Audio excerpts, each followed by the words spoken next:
High friends, good morning, welcome back to my channel. আর সকাল সকাল নতুন আর একটা ভিডিও নিয়ে তোমাদের সামনে চলে এসেছি। তোমরা সবাই কেমন আছো? নিশ্চয়ই খুব ভালো আছো। আমি তো খুব ভালো আছি এদের দেখে।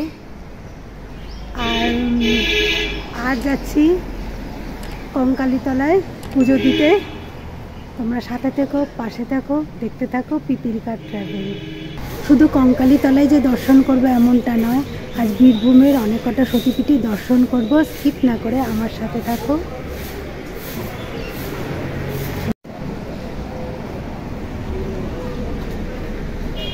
সকালবেলার ভিউটা মনোরমা গেস্ট হাউসে সামনেই দেখা যাচ্ছে আহারে বাহারে।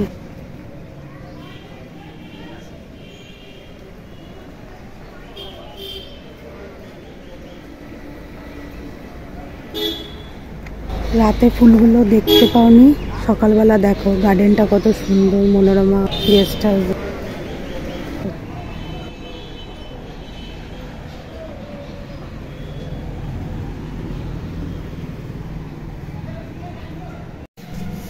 কত বেল হয়েছে দেখো গেস্ট হাউসের ভিতর, এই বেল গাছটার মধ্যে।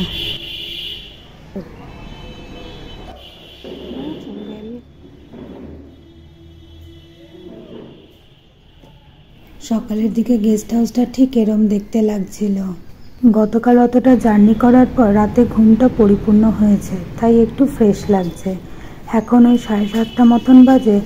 আমরা এখনো অবধি কেউ ব্রেকফাস্ট করিনি। এখন এখান থেকে বেরিয়ে প্রথমে যাব কঙ্কালীতলা। চলো বেরিয়ে পড়ি। 25 মিনিট পথ পেরিয়ে শান্তিনিকেতন থেকে 8 কিলোমিটার দূরে চলে এলাম বীরভূম জেলার অন্যতম সতীপীঠ কঙ্কালীতলাতে। এটা হলো একটা বিশাল বড় স্বামীঘাট, যার ছায়াতলে এই মুহূর্তে দাঁড়িয়ে আছি।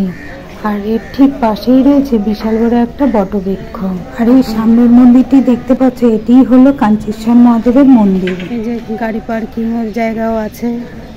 অনেক আগেই সবাই মন্দিরের দিকে এগিয়ে গেছে। চলো আমরাও এখন তাড়াতাড়ি এগিয়ে যাই। মন্দিরে প্রবেশ করার পর আমি আমার হাজব্যান্ড প্রথমে কাঞ্চীশ্বর মহাদেবের মাথায় জল ঢাললাম। তারপর আমরা সবাই ভক্তি করে কাঞ্চীশ্বর মহাদেবের পুজো করলাম। শিব ভক্ত কাঞ্চীরাজ এই কোপাই নদীর তীরে প্রতিষ্ঠা করেছিলেন শিব মন্দির, যে কারণে এখানকার শিবলিঙ্গ কাঞ্চীশ্বর শিবলিঙ্গ নামে পরিচিত। মন্দিরে উপস্থিত দেবী দুর্গার চরণে ফুল অর্পণ করলাম, প্রণাম করলাম। এবার চলো মন্দিরটা এক নজর ঘুরিয়ে দেখিয়ে দিই তোমাদের। এখানে কিছু সময় কাটানোর পর চলে এলাম 51 পীঠের শেষ পীঠ কঙ্কালীতলার মন্দিরে মাকে দর্শন করতে।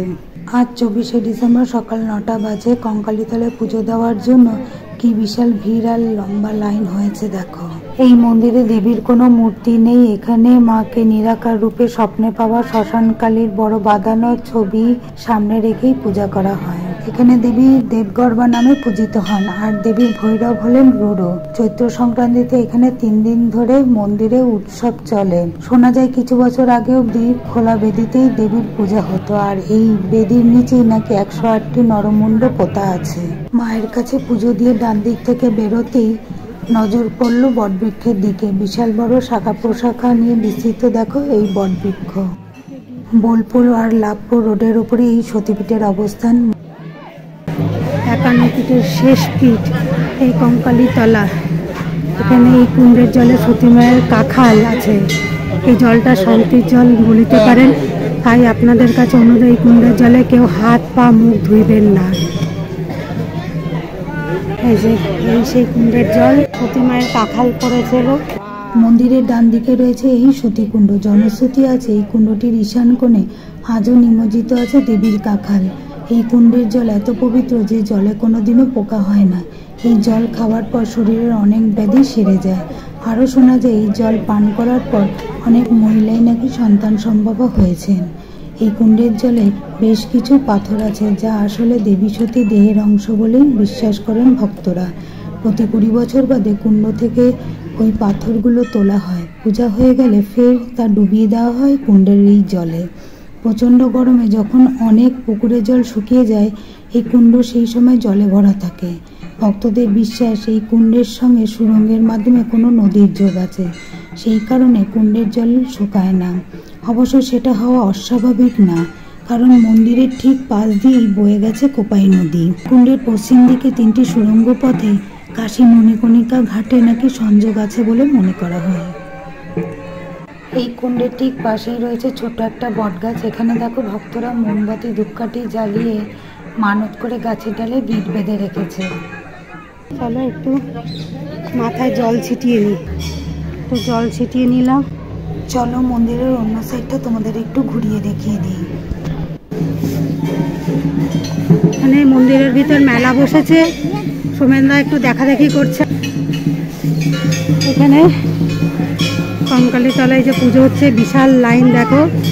আজকের 24শে ডিসেম্বর, কি বিশাল লাইন দেখো। এখানে সবাই গিট বেঁধেছে মনস্কামনা জানিয়ে। এটা কি গাছ গো মাসি? ও মনোকামনা পূর্ণ হয়। বিশাল বড় অশ্বত্থ গাছ। মন্দিরে মাকে দর্শন পূজা করা যাবে সকাল 5টা থেকে দুপুর 12টা পর্যন্ত।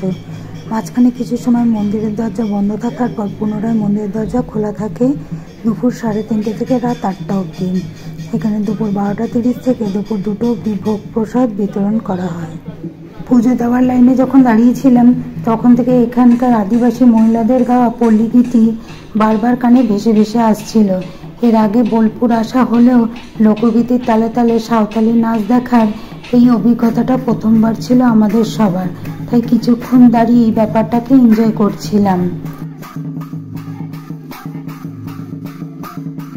এরই মধ্যে দেখি একজন মহিলা দৌড়ে এসে লোকগীতির তালে তালে আদিবাসী মহিলাদের সাথে নাচতে শুরু করলো, আর সেটা দেখে নিজেরও কিছুটা ইচ্ছা জাগলো। মনে হলো এরকম পরিবেশ পরিস্থিতি আর সময় সব একসাথে ফিরে আসতেও পারে, আবার নাও আসতে পারে। তাই এই মনের দ্বন্দ্ব কাটিয়ে এগিয়ে গেলাম।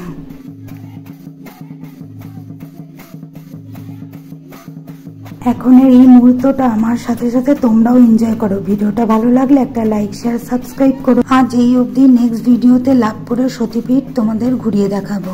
তোমরা সুস্থ থেকো, ভালো থাকো আর দেখতে থাকো পিপিলিকা ট্রাভেল। Tata, by.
নমঃ।